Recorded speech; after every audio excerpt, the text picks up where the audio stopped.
Hi guys and welcome back to a new video. In today's video I will be talking about a gold farm that you can do pretty easily and that will reward you with a lot of gold right now in the early access phase of the war within, but also when the official release will be global.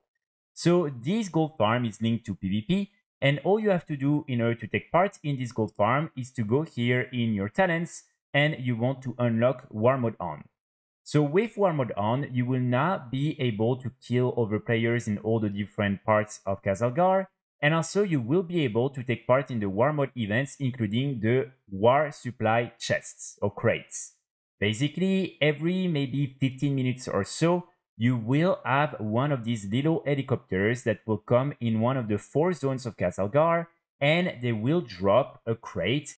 And when the crate is there, basically the Alliance and Horde need to fight in order to open the crate, and the first players with their respective faction that opens the crate will be able to then have the crate available for everyone from their faction. So let's say, for instance, during the battle, it's a Horde player that can activate the crate. Everyone from Horde will be able to click and get some loot from the crates. So the reason why you want to do these different war supply crates, or at least try as much as possible to open some of them, is because inside you can get tons of really interesting items, especially all the different recipes and plans from Kazalgar in order to craft the different PvP BOEs. And as you can see right now, they're still selling for a lot of gold. So you have really some for every profession, or at least every crafting profession. And again, you will be able to get some of them when opening these war supply crates. Also, next to that, you also have a bunch of other interesting items, including, for instance, the different PvP crafting regents, especially the Vicious Bloodstone. As you can see, right now it's selling for 15,000 gold. And you will also be able to get some of these right here, the Forged Combatant's Heraldry. So this one will always drop. You will always get at least one of them when opening a crate. And then the Vicious Bloodstone and also the different plants and recipes are not always guaranteed, but very often you will be able to get some. So then really with these items, you can either sell them directly on the auction house, or for the different plants and recipes, you can also decide to simply just learn them and start crafting all these different items, because they are selling for quite a lot of gold. Simply because, remember, even though the high level is not that great, the high level in PvP, in arenas and battlegrounds, and when you have War Mode Horde activated, is 606, which is really, really, really good. And so right now, a lot of people are buying these different items in order to take part in PvP. And especially as the Season 1 will launch in 2 weeks, this is a really good thing to have in preparation for that. So definitely something that will still be relevant for the next few weeks.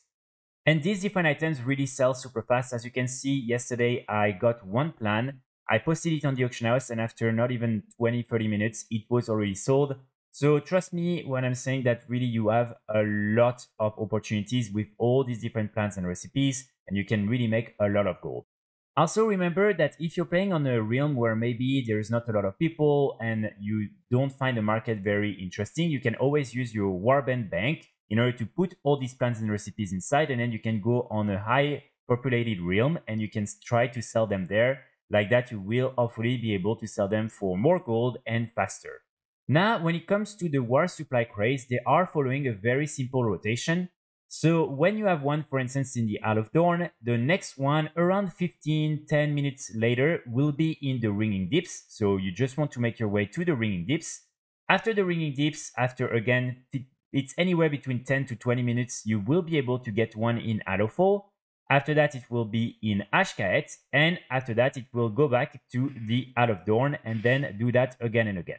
So basically, the only hard part is to find the first one, and then you can follow this rotation, and hopefully you will be able each time to get the war crates, and you can do it all day long. There's no limit of loot that you can get from the crates. So this is really something that you can make a lot of gold with, simply because, again, if you manage, let's say, to get more than 4 an hour, and each time you get a pattern or one of these materials or something like that, you will be able very quickly to make a lot of gold. Also remember, this is definitely something you can do just occasionally if you are in the right zone at the right time. Let's say, for instance, you're leveling, you can always turn on War Mode on, and then if at some point you see that there is the war supply crate that appears on the map, then you can go there, loot it, and hopefully you will make some extra gold just by doing that. Also, it's very simple to know when a new war supply crate is arriving, because first they will have this message that will appear in your chat, and usually it just says that there is this new supply crate that is arriving and you can battle in order to get it. Then on the minimap, you will see a little helicopter fly around, so you just want to go in that direction. And then you will have a big icon on your minimap that will indicate to you exactly where this war supply crate is located. So it's fairly easy to see and to know when they're available. The last thing that I want to mention is that, of course, starting tomorrow, when the official release will be global, you will be able to use your honor points in order to actually buy the different plants and recipes from the different vendors, which is something very, very important, because you will like that be able to really use all these different honor points in order to make even more gold. But also keep in mind that it's going to become a little bit more easy to get some of these plants and recipes, especially the more popular ones, such as, for instance, the different designs from jewel crafting. So probably the value will crash down a little bit, but again, you need a lot of honor points in order to buy some of these recipes from the vendors in Dornogal. So it's still going to take some time for people to farm all of them and sell them on the auction house. So this is still something that will be very relevant for, again, the next few days, in my opinion.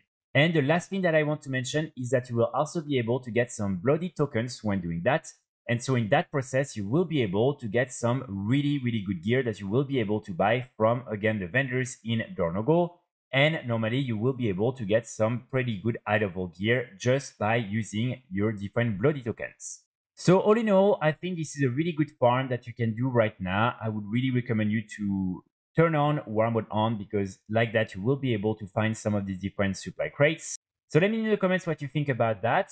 I will be back very soon with more guides and more videos, and in the meantime I wish you all a great day. Bye!